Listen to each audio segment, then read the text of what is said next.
Muito bem, obrigado, pastor Crisley, um grande amigo aí nosso aqui, já de longa data, como ele disse.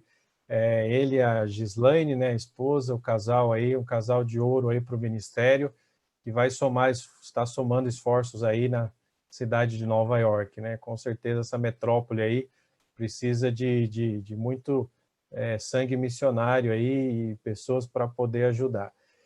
Satisfação mais uma vez, pastor André, né? Nós ontem já nos falamos aqui. É uma alegria poder estar com vocês aí. Obrigado mais uma vez pelo convite. Conhecendo hoje aqui a Joyce, também um prazer. E como o pastor disse, ontem nós trouxemos aqui um tema, ouvimos os passos de um Deus que se aproxima. Então, o que nós falamos ontem? Nós apresentamos aqui um panorama geral, né, como a ideia aqui é jornada profética.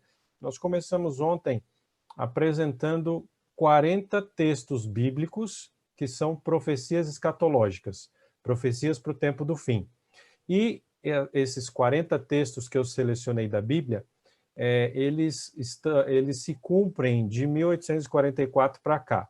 Na verdade, a maioria vai se cumprir, logicamente, agora mesmo, no finzinho de tudo, como diz, né? E ontem nós apresentamos assim de uma forma, tentei ser o mais didático possível e agrupei esses 40 textos proféticos, né? 40 profecias, vamos dizer, escatológicas, por grupos, né? Por áreas, assim, dentro de uma certa linha cronológica. E aí nós fomos mencionando um a um, e no final fizemos aí uma continha, né? Uma contabilidade, para saber quanto desses 40 textos, quantos dessas 40 profecias já se cumpriram, quantos estão se cumprindo, estão em fase de cumprimento, né? Porque às vezes tem algumas profecias que não tem assim um ponto específico para se cumprir. É o caso, por exemplo, da pregação do Evangelho, que nós vimos, né? Que está acontecendo agora e vai se intensificar daqui até o fechamento da porta da graça. E também, por exemplo, a rejeição da verdade, por outro lado, nós citamos aqui um texto da carta de Timóteo, que Paulo escreveu, né? Que as pessoas não iam suportar a sã doutrina, quer dizer, a verdade, e por isso iam buscar justamente o lado mais fácil, né? O lado das multidões, rejeitando a verdade de Deus. Então, esse está em processo também. Infelizmente, algumas pessoas já estão rejeitando e outras ainda vão rejeitar, embora a pregação do Evangelho, claro, vai ainda, pelo poder do Espírito Santo, vai colher muitas pessoas, muitas almas para o reino de Cristo. Então, nós fomos mencionando, assim, essas profecias e fomos classificando elas dessa forma. Realmente foi um panorama muito interessante, 40, né, profecias escatológicas. Nós vimos que a maioria delas ainda não se cumpriu, porém, nós vimos também que elas todas vão se cumprir rapidamente agora. Rapidamente nos próximos, digamos, anos aí, eu acredito que tudo vai acontecer, né? Então, se você quer realmente, se você não assistiu ontem e você quer dar uma olhada, procure aí o canal YouTube, aí onde você está mesmo agora, e procure o vídeo de ontem, que está aí já postado, como o pastor Crisley falou para nós, né, pastor? Bom, e as pessoas me pediram, alguns anciãos, líderes, né, gente que gosta de estudar, pediu o PowerPoint. Então, o pessoal quer saber. Eu já me comprometi com você aí, de enviar para você, então eu vou separar aqui direitinho e vou enviar sim as telas aí dos slides, né, que a gente usou, a seu pedido aí a gente vai mandar sim, fica tranquilo que nós vamos enviar e você vai poder colocar aí, passar para quem quiser, para poder dar uma examinada melhor, tá bom? Obrigado. Deus abençoe. Muito bem, então podemos já entrar no tema, pastor? Com certeza. Ok, então vamos lá, vamos compartilhar a tela aqui do nosso... Aí está. Então, hoje nós vamos fazer o seguinte, quanta coisa a gente podia falar, não? Nossa, falar sobre profecia, para quem gosta, estuda bastante, tem muita coisa já pronta, né? Então a gente fica até assim, sem saber direito por onde ir.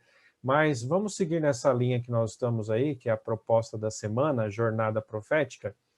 E hoje nós vamos falar sobre um tema muito ligado ao que nós falamos ontem, só que a gente vai especificar um pouquinho mais hoje e vamos falar um pouquinho sobre a questão do preparo, que eu acho importante isso aí, né? A gente não fica só falando sobre eventos, acontecimentos e tal, vamos falar um pouquinho sobre o preparo, que eu acho importante isso aí. É um assunto que tem a ver com a minha vida, com a sua vida, com todos nós precisamos saber um pouquinho sobre isso aí. Então, sinais do fim. Sinais do fim, eu queria usar o texto de Mateus 24, nós vamos usar ali o sermão profético de Jesus, tá bom? E vamos destacar ali 2 ou 3 pontos apenas e vamos fazer um apanhado geral aqui. Então eu começo com Mateus 24, 33. Logo depois que Jesus mencionou aquela lista de sinais que iam preceder o seu retorno, né, a volta de Cristo, ele disse então essas palavras: assim, também vocês, quando virem todas essas coisas, saibam que está próximo às portas. Eu estou usando aqui, está marcado aí na tela, a Nova Almeida atualizada, tá bom? Então, olha aí, quando vocês virem todas essas coisas acontecendo, saibam que está próximo às portas. Eu acho que essa é a sensação que nós estamos tendo agora, né? Eu, pelo menos, tenho essa sensação, porque muita coisa que Jesus deixou, muita coisa que a Bíblia revelou para nós como profecia escatológica, está acontecendo diante de nossos olhos. Isso aqui, eu estou pensando aqui em Mateus 24, em Lucas 21, que é o sermão profético de Jesus. Se nós formos olhar para o livro de Daniel e o Apocalipse, aí certamente o nosso leque se amplia muito mais, não é? Podia citar aqui, por exemplo, Apocalipse 13, eu falei ontem aqui rapidamente, como que a besta que subiu do mar está agora no processo de cura da sua ferida mortal, que recebeu lá em 1798. E olha, essa pandemia, né, pela qual nós estamos passando agora, ela já justamente ajudou a acelerar esse processo também. Vocês acho que estão acompanhando por aí, tem vários meios de comunicação, tem vários formadores de opinião aí na sociedade pedindo abertamente, explicitamente, para que a Igreja Romana, né, para que o Vaticano lidere o mundo, né, lidere um governo mundial, vamos dizer assim, para poder ajudar esse mundo a sair dessa situação em que nós estamos agora. Então, notem, quando que no passado nós pensávamos que íamos ouvir e presenciar esse tipo de coisa, né?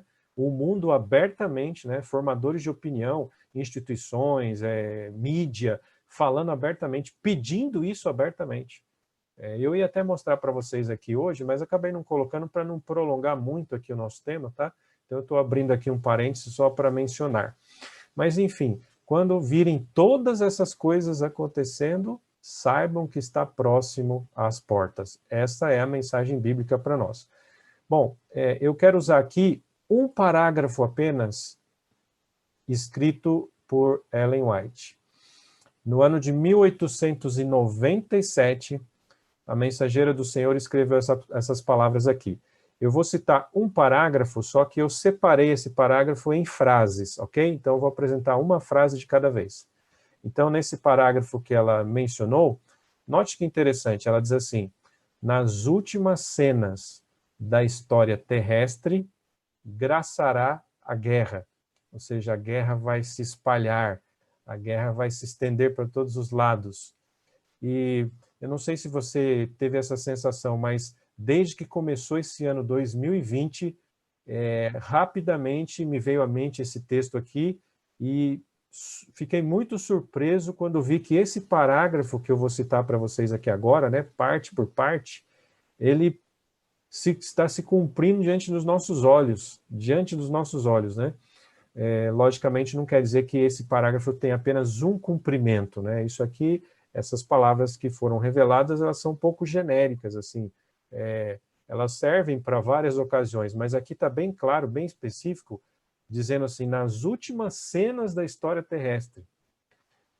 O ano mal começou, né? Nós saímos do ano novo, no dia 2 de janeiro, essas palavras aqui já tiveram parte do seu cumprimento, né? Graçará a guerra. O que aconteceu dia 2 de janeiro, vocês lembram? Pois é, o Mr. Trump aí, né, chefe aí de todos vocês que estão aí agora em Nova York, ele autorizou aí um ataque por drone lá no território iraquiano de uma comitiva do Irã que estava ali, próximo do aeroporto de Bagdá. E nessa comitiva iraniana estavam alguns altos oficiais do Irã, inclusive esse general que vocês veem aí a foto dele, né? Um altíssimo, de altíssima patente ali, um alto oficial do Irã, muito conhecido, e o Trump autorizou aí simplesmente alguém aí nos Estados Unidos, né, em algum lugar, com um controle remoto na mão, aí, um joystick, vamos dizer assim, apertar um botão e o drone fez aí um disparo fulminante e fatal e matou várias pessoas dessa comitiva, inclusive esse general. Eu estava de férias, né, porque dia 2 de janeiro aí é um período que a gente tem para poder visitar a família e descansar um pouquinho no mês de janeiro, e eu me lembro como se fosse agora, eu comecei a receber um monte de mensagens de várias pessoas perguntando: pastor, olha o que aconteceu, pastor, é o fim do mundo, o que vai dar agora? Vai estourar a Terceira Guerra Mundial? E realmente foi um momento ali muito tenso isso. Mas depois me veio à mente esse texto que eu acabei de mencionar para vocês, né? Então, esse ano já começou quente. Esse texto que Ellen White escreveu, está lá no livro Maranata, né, conforme estava escrito ali na tela que vocês viram, ele continua dizendo assim, depois que diz que nas últimas cenas da história terrestre vai ter guerra, diz assim, haverá epidemias, pragas e fome. Olha que interessante. Tudo isso, gente, aconteceu no mês de janeiro desse ano. É impressionante isso. Quanto a epidemias, eu não preciso nem falar, né? Aqui está uma foto antiga, foi um dos primeiros gráficos que foi lançado aí sobre a questão da Covid-19, né? Essa pandemia, virou uma pandemia, e começou ali em Wuhan, na China, e dali se espalhou para o mundo inteiro. Mas no mês de janeiro já estava uma grande preocupação, pelo menos na China. E a China trazia preocupação para o resto do mundo, porque dependendo do que acontecesse com a China, se a China, por exemplo, ficasse só restrito lá na China, mas afetasse tanto aquele país que viesse a causar um colapso financeiro, por exemplo, pela importância e o tamanho que a China tem hoje no mundo econômico, ela poderia arrastar muito ou quase todo mundo atrás dela. Então eu já trazia uma preocupação por isso aí, né? Então a pandemia, e agora a gente vê aí que realmente a coisa espalhou no mundo inteiro e nós estamos vivendo uma situação que nunca vivemos antigamente, na verdade. Aqui, por exemplo, onde eu moro, no estado de São Paulo, agora o governador prorrogou mais um pouco ainda a quarentena aí para o dia 31 de maio, certo? Então, e já faz tempo que as pessoas estão isoladas aqui também, ou tentando ficar isoladas, né?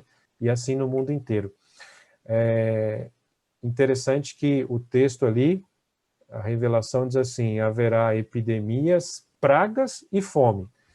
Bom, eu acho que vocês acompanharam aí também, né? Para mim foi uma surpresa muito grande, especialmente por essas imagens que a gente tem disponíveis hoje na internet, né? Eu mesmo nunca tinha visto assim um enxame de gafanhotos tão grande. Olha essa imagem na tela para você ver. Isso aí são todos gafanhotos. Teve um ataque de gafanhotos mortal, terrível, ali no leste da África, onde eles chamam ali do chifre da África, né? Que pega ali a região da Somália, um pouquinho ali da Etiópia e entrando no Quênia. Então, foi terrível isso aqui. Os gafanhotos fizeram a festa ali, comeram muitas plantações ali, e quilômetros de plantações foram devastadas ali, e isso foi justamente também no mês de janeiro desse ano. Aqui tem um mapa, para a gente dar uma olhadinha, ali, está até marcada a data aí embaixo no mapa, você vê aí o caminho que esses gafanhotos fizeram, essa nuvem de gafanhotos que cobriu ali o céu desses países e entrando ali, devastando tudo na África.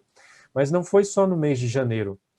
Agora, no mês de abril, faz pouco tempo, 15, 20 dias atrás, teve uma nova onda de gafanhotos ali, justamente no mesmo local.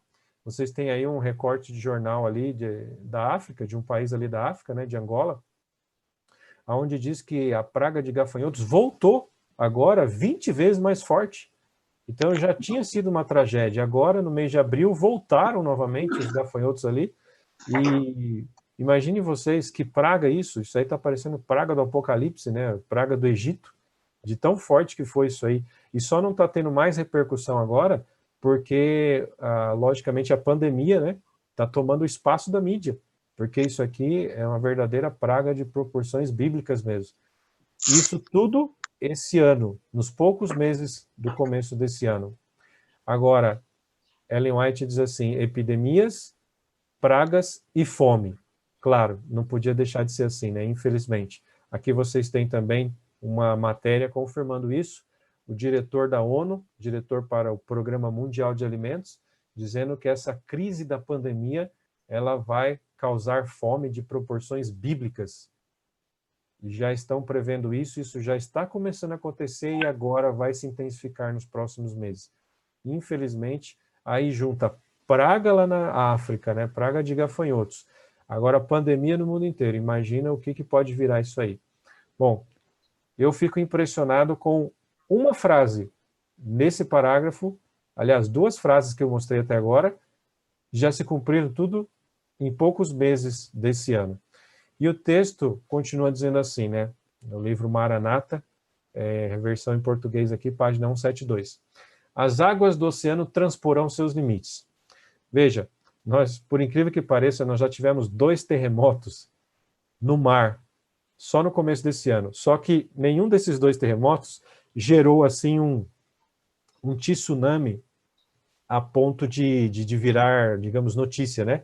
Nós tivemos no mês de janeiro um terremoto forte ali no Caribe, entre a Jamaica e as Ilhas Caimã ali, teve um terremoto muito forte ali, mais de 7 pontos na escala Richter, no mar, e estavam preocupados de gerar um tsunami ali, só que esse tsunami não aconteceu. E agora, no mês de abril, teve mais um terremoto forte também, perto do Japão, do outro lado do mundo, mas também, por enquanto, ainda não gerou esse tsunami. Mas vejam, as coisas estão acontecendo rapidamente, né, diante dos nossos olhos. E aqui o texto continua dizendo, propriedades e vidas serão destruídas pelo fogo e também pelas inundações. Eu acredito que vocês já, mais ou menos, já sabem o que eu vou falar agora, né? No mês de janeiro desse ano, a Austrália ardeu em fogo. Todo mundo viu isso aí. Faz muito tempo que não há uma queimada, né? Um incêndio tão grande como o que houve esse ano ali na Austrália. Parte do mundo pegando fogo e parte do mundo caindo debaixo d'água. Por exemplo, aqui no Brasil também, no mês de janeiro, foi um período de enchentes muito grandes aqui em várias regiões do país, especialmente região sudeste. E aqui eu tenho uma foto só para ilustrar, Belo Horizonte, olha, é a capital dos mineiros, hein? Na última semana de janeiro, ficou debaixo d'água completamente. Essa é uma avenida muito importante lá em Belo Horizonte que jamais se imaginava que ficaria desse jeito. E esse é apenas um exemplo, não foi a única cidade, infelizmente, teve várias outros estados do Brasil e até outros lugares do mundo também. Eu só estou colocando aqui apenas como exemplo. Tudo isso, gente, no mês de janeiro. E de janeiro para fevereiro já tinha acontecido quase tudo isso. Depois só aumentou a pandemia, só continuou acontecendo coisas ruins, e eu fiquei impressionado com esse texto, né, do Espírito de Profecia aí de Ellen White falando sobre isso. E o texto termina dizendo assim, deveríamos estar nos preparando para as mansões que Cristo foi preparar para os que o amam. Note vocês, agora eu queria justamente nessa parte aqui, na outra parte, digamos, dessa reflexão, eu queria falar sobre esse aspecto. O mesmo texto onde aponta vários sinais que aconteceriam, e veja, tudo isso aconteceu de modo muito intenso agora, no começo desse ano. Olha que coisa, né? E o mesmo texto termina dizendo assim, deveríamos estar nos preparando para as mansões que Cristo foi preparar para os que o amam. Então aqui envolve a questão do preparo. Ao mesmo tempo que apresenta os sinais que iam indicar o breve retorno de Cristo, ao mesmo tempo vem a orientação profética para nós. Deveríamos estar nos preparando. Eu não sei se você já pensou sobre isso, né? Mas é muito importante nós pensarmos nessa questão do preparo. Não apenas estarmos atentos aos sinais que estão aí ao nosso redor, que são muitos, são dezenas, tudo está acontecendo de modo muito intenso e rápido, mas assim como nós falamos e pensamos nos sinais, deveríamos também falar e pensar sobre essa questão do preparo. Aonde que na Bíblia nós encontramos esta orientação sobre o preparo? Porque muita gente vive falando, né? Precisamos nos preparar para a volta de Cristo. Mas o que é esse preparo? O que eu tenho que fazer para estar preparado? Eu vou usar o próprio contexto aqui de Mateus 24 para nós respondermos essa questão, ok? Eu vou comparar aqui o verso 42, que você tem de um lado da tela aí, com o verso 44 do outro lado. Olha que interessante aqui, esses dois versos comparados, eles estão aqui de forma paralela, eles tratam assim praticamente do mesmo assunto. Dê uma olhada. No verso 42 diz assim, portanto, vigiem, porque vocês não sabem em que dia virá o Senhor de vocês. A tradução aí é a Nova Almeida atualizada. Vigiem, eu destaquei o verbo ali, vigiem. Agora note o verso 44, como parece que repete a ideia com palavras diferentes. Diz assim, estejam também vocês o quê? Preparados, porque o Filho do Homem virá num tempo em que vocês menos esperam, no momento em que vocês menos esperam. Então, olha, a ideia de que, de um lado, vocês não sabem o dia que o Senhor de vocês vai vir. Do outro lado, diz que o Filho do Homem vai vir no momento que você menos espera. Essa ideia é paralela, é a mesma ideia. E aí, em paralelo, está de um lado, vigiar, e de outro, estejam preparados. Então, a ideia de preparação aqui, ela é muito clara. Aqui, em Mateus 24, no sermão profético de Jesus, que nós encontramos essa ideia de preparação. E, se você percebeu bem, preparação está em paralelo com vigiar. Portanto, vigiar e preparar-se para a volta de Cristo é a mesma coisa na Bíblia, certo? Essa ideia, biblicamente, está em paralelo. E vocês observaram que em Mateus 24 tem uma série de sinais, tem muita coisa que Jesus deixou ali, né? O sermão profético. E aí, no fim, ele coloca essa exortação. Vigiem, estejam preparados. Mas o que é vigiar? Talvez, se fosse deixado assim em aberto essa ideia, nós talvez ficaríamos discutindo muito tempo aqui, porque uma pessoa pensa que é uma coisa, outra pessoa pensa que é outra, uma pessoa dá ênfase numa direção, outra dá numa outra direção. O que realmente a Bíblia diz como vigiar? O que nós precisamos fazer para vigiar? Sabe que Jesus já sabia que nós íamos ficar discutindo esse assunto. Então, para facilitar para nós, sabe o que Jesus fez? Jesus contou 3 parábolas, exatamente logo após do sermão profético. E é muito interessante. Se você abrir a sua Bíblia aí, você vai ver. Eu vou colocar aqui na tela, né, para a gente ver, mas você pode abrir a sua Bíblia em Mateus 24 aí para acompanhar. E logo depois que Jesus terminou o verso 44, 45, se eu não me engano, ele já começa a primeira parábola. Ele contou 3 parábolas para ilustrar para nós o que significa vigiar, ou estar preparado para a volta de Jesus, ok? Então vamos dar uma olhadinha aqui nessas 3 parábolas. Ali, a partir do verso 45 até o 51, tem a primeira parábola que Jesus contou. Essa parábola é conhecida como a parábola do servo bom e do servo mau, ou então do servo fiel e do servo mau, tanto faz. São 2 servos, e a parábola diz que o senhor deles saiu para viajar e deixou eles responsáveis ali. Cada um tinha suas funções, as suas obrigações. Mas um se comportou de forma correta e o outro não. E a parábola gira em torno disso para nos ensinar alguma lição. E qual é o ensinamento dessa lição? O servo mau, ele se comporta da seguinte maneira. Ele diz assim, o meu senhor tarde virá, o meu senhor vai demorar muito.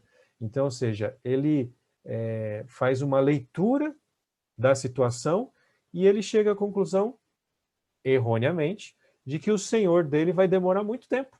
E aí, por causa disso, a Bíblia diz ali na parábola que ele começa a andar com pessoas de má índole, né? A Bíblia diz com ébrios, com pessoas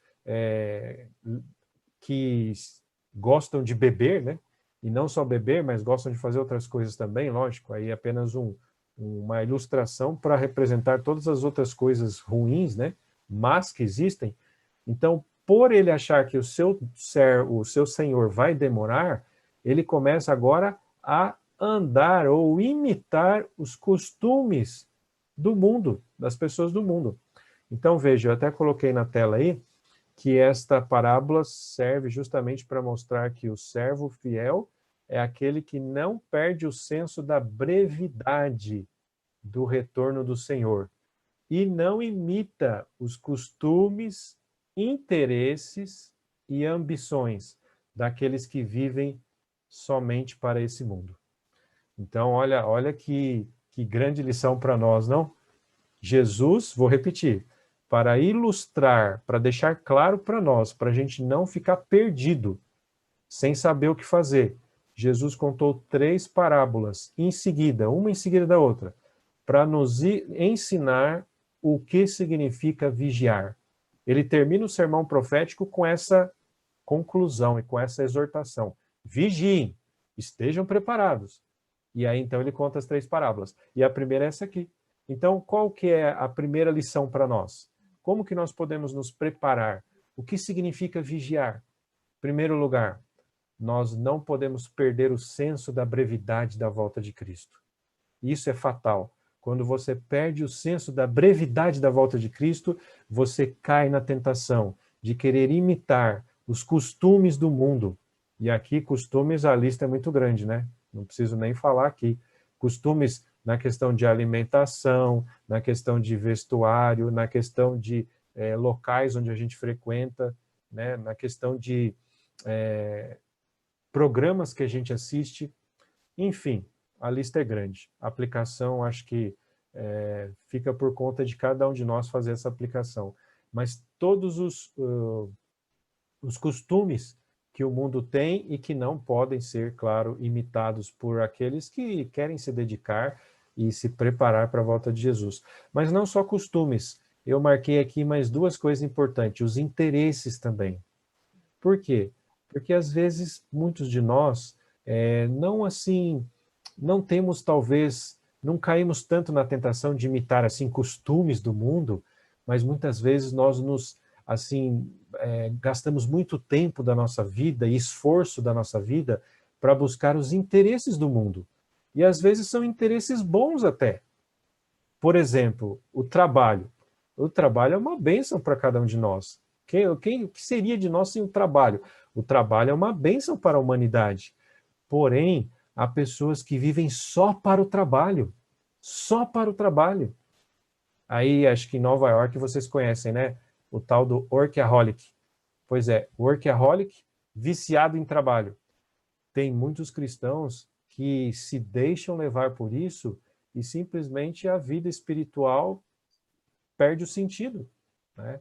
Ela gasta tanto tempo, tanto interesse, tanto esforço da sua vida só pensando em trabalho que esquece que precisa investir na sua vida espiritual. Então, veja, não são só os costumes do mundo, às vezes os próprios interesses do mundo também, e às vezes, como está escrito aí, as ambições que o mundo tem. Os interesses e ambições, muitas vezes, eles são neutros, eles não são errados em si mesmos, né? O trabalho, como eu mencionei, não tem nada de errado com o trabalho, a gente precisa trabalhar. Mas quando é levado a um excesso, aí ele se torna realmente um mal para nós. E afeta tremendamente a nossa vida espiritual. Então aqui está a primeira lição, a primeira parábola é bem claro para nós. Não perder o senso da brevidade da volta de Cristo, nem tampouco cair na tentação de imitar costumes, interesses ou até as ambições que o mundo tem aí fora, não é? Mas vamos aqui para a segunda parábola. A segunda parábola é muito conhecida, né? Quem nunca ouviu falar das parábolas das 10 virgens? A parábola das 10 virgens está nesse contexto aí do sermão profético de Jesus. Olha que interessante. Por que está aí? Porque o assunto dela é justamente ajudar a ilustrar o que Jesus quis dizer com vigiar. Ele terminou o sermão dele falando, vigiem, estejam preparados. E aí ele contou essas 3 histórias, para nós entendermos.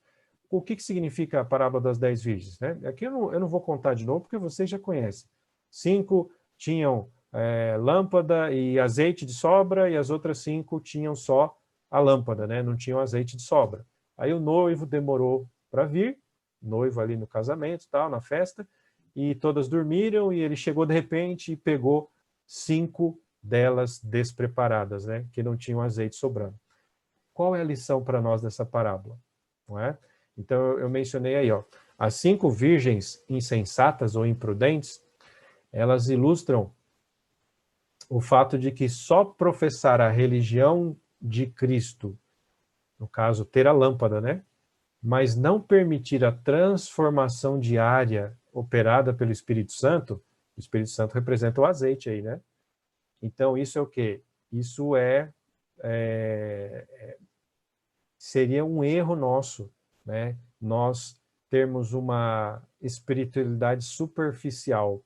Você simplesmente professar a religião de Cristo, ter a lâmpada, mas não permitir que o Espírito Santo faça transformações na sua vida diariamente, isso é um erro grave. E Jesus contou essa parábola para que nós não caiamos nesse erro, para que a gente fique atento e a gente esteja justamente o quê? Em alerta, vigiando, preparados, né? Então, o desafio para nós, e é lógico que esse é um desafio muito grande realmente, né? Não é fácil, mas no mundo que nós vivemos, no mundo moderno, nós precisamos permitir que o Espírito Santo faça mudanças na nossa vida. Essas mudanças são gradativas, não vem tudo de uma vez, lógico.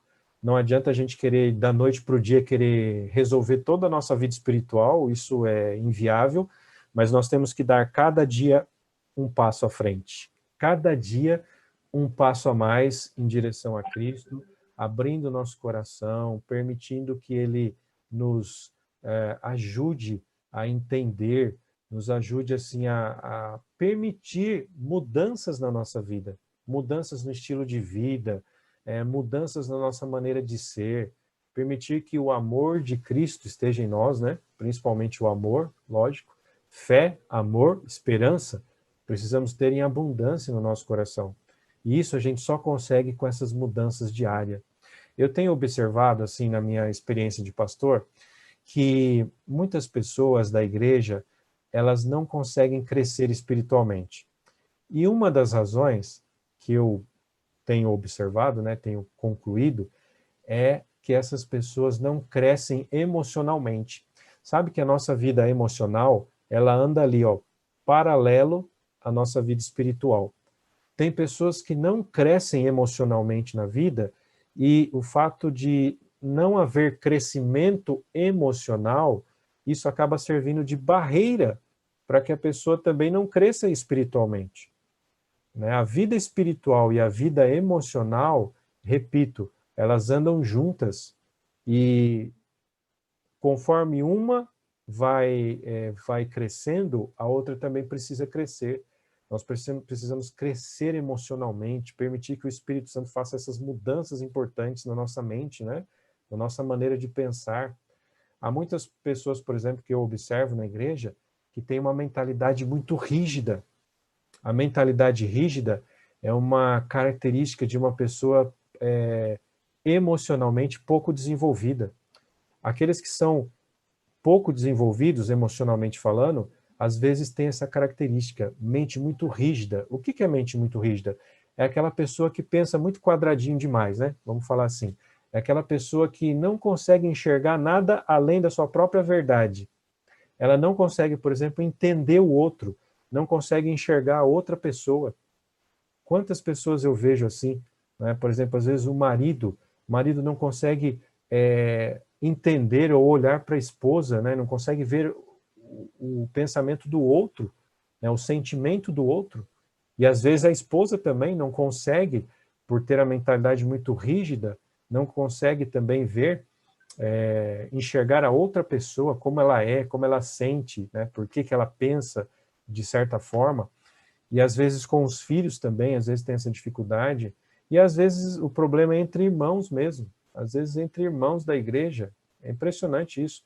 As pessoas às vezes têm uma mentalidade tão rígida para algumas coisas na vida que ela não consegue enxergar a outra pessoa, não consegue ver o sentimento do outro e até onde vai isso aí. Então, olha aí, fica a dica, hein? Crescer emocionalmente é tão importante como crescer espiritualmente. E permitir que o Espírito Santo faça mudanças na nossa vida diária. O azeite aqui das virgens, né, dessa parábola, representa o Espírito Santo. Quem não abre o coração para mudanças do Espírito Santo vai ter uma religião superficial, só superficial. E olha, quando chegar a crise final, essas pessoas que têm religião superficial não vão aguentar, não vão aguentar. E é por isso que essa parábola está aí nesse contexto, para nos ajudar a nos preparar melhor, certo? Tem a ver com a preparação, vigiar, preparar-se para a volta de Cristo. Ok, vamos para a última parábola aqui. Essa também é muito conhecida, a parábola dos talentos. Está logo em seguida ali, em Mateus 25. Notem que Mateus 25 está totalmente ligado com Mateus 24, ok? É uma continuação. Jesus fez todo o seu sermão profético, certo? Fez a exortação final e aí contou 3 parábolas, uma em seguida da outra, para ilustrar o que ele queria dizer. Na parábola dos talentos, vocês já sabem, essa é até mais fácil, né, de identificar. Ela foi contada justamente para mostrar que o tempo de espera, tá? Para a volta de Cristo, não deve ser gasto em vigilância ociosa, mas em trabalho diligente. Olha aí que interessante, né? Deus nos deu muitas capacidades. E vocês sabem que a parábola dos talentos não se refere apenas a habilidades que nós temos. Se refere a muitas coisas, a todo o pacote, né? Todo o combo que Deus deixou para cada um de nós. Ele deixou, por exemplo, a nossa voz, a nossa influência, o dom da comunicação, ele deixou os recursos financeiros, ele deixou também habilidades específicas, cada um de nós tem habilidades específicas, cada um tem um combo especial, né, dado por Deus. Tem os dons espirituais também, tem algumas habilidades que são naturais, que a gente já nasce com elas, e tem o dom espiritual, que só recebe aqueles que são convertidos, né? Então, vejam quantas capacidades Deus nos dá, né? Como eu disse aqui, o dom da influência também, cada um de nós tem um círculo de influência, e nós somos responsáveis por essa influência, por esse círculo, ok? Então, tudo isso é um combo muito grande, e Deus quer que a gente use o quê? Não em vigilância ociosa. Não é para ficar cruzando os braços e enterrar os talentos, enterrar todo esse combo que Deus deu para você, enterrar e deixar guardado e não usar. Ou então usar só para proveito pessoal, né? Só para questões egoístas, coisas que têm a ver com o nosso interesse pessoal. É para a gente usar justamente para a honra e glória de Deus, para fazer a obra de Deus avançar na terra. Então, olha que interessante, gente. Isso aqui, repito, está dentro do contexto de vigiar, preparar-se para a volta de Jesus. Então, pegando aqui rápido as 3 ideias, né? Do servo bom e do servo mau. A gente não pode perder o senso da brevidade de Cristo, tampouco, né, nem a ponto de imitar costumes, interesses e ambições do mundo. Isso, a gente vai estar indo para o caminho errado. Isso não é vigiar, não é estar preparado. A parábola das 10 virgens, nós vimos aqui, nós, além de professarmos a religião de Cristo, nós precisamos permitir que o Espírito Santo faça mudanças na nossa vida diária. Mudanças, temos que crescer dia a dia, senão a gente não vai estar vigiando e não estaremos nos preparando corretamente.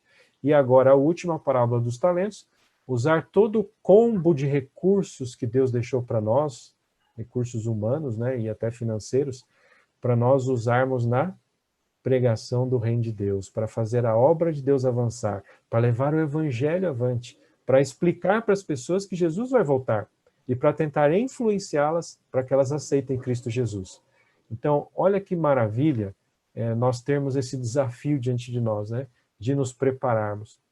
Esse ano começou assim de uma forma muito intensa, muito, muito intensa. Eu mostrei aqui para vocês, né? Um parágrafo profetizado por Ellen White se cumpriu frase por frase, desde janeiro até agora ainda está se cumprindo. Impactou o mundo de uma tal forma que vai mudar o mundo para sempre agora. Os próximos eventos, eu disse ontem já aqui, serão muito rápidos. E nós não podemos deixar de lado a nossa preparação. Vigiar, estar preparados. Esse é o desafio que Deus quer deixar para você nessa noite. Esse é o desafio que Deus quer deixar com você que está assistindo aí. Quem sabe você está assistindo agora a gravação, né? Depois, e você entrou aí, agora você está sendo desafiado também a se preparar corretamente, conforme a palavra de Deus diz em Mateus 24 e também 25. Eu oro a Deus para que todos nós possamos ainda em nossos dias ver essa imagem aqui na vida real, não é? Olhar para os céus e ver Cristo Jesus voltando em glória e majestade. Eu acho que esse é o desejo que todos nós temos. E eu creio que muito provavelmente, mas assim, uma probabilidade enorme disso acontecer aí nos próximos anos, na nossa geração ainda. Do jeito que as coisas estão acontecendo, eu creio firmemente nisso. E aqui eu queria deixar então esse desafio para você, que você, ao terminar esta semana, né, toda que você vai ouvir aí, que você dê espaço para o Espírito Santo fazer mudanças na sua vida, com sabedoria, nada de fanatismos, nada de coisas assim sem pensar, mas que você faça com um espírito de sabedoria, um espírito de moderação, mas deixando que o Espírito Santo faça mudanças na sua vida. Quem sabe tomando propósitos para você ajudar mais ainda na pregação do Evangelho, né? Unir esforços aí na igreja onde você está, especialmente aí em Nova York, para onde eu estou falando agora, e você, quem sabe, juntar forças, né? Com o pastor, com as outras pessoas, e poder ajudar a pregar o Evangelho mais rapidamente. Quem sabe isso ajude até Jesus voltar mais rápido, né? Que Deus o abençoe nessa noite, que você saia daqui pensando nisso, que o Espírito Santo toque você e você sinta esse desejo. Essa é a nossa oração agora e que o Senhor esteja sempre contigo. Amém?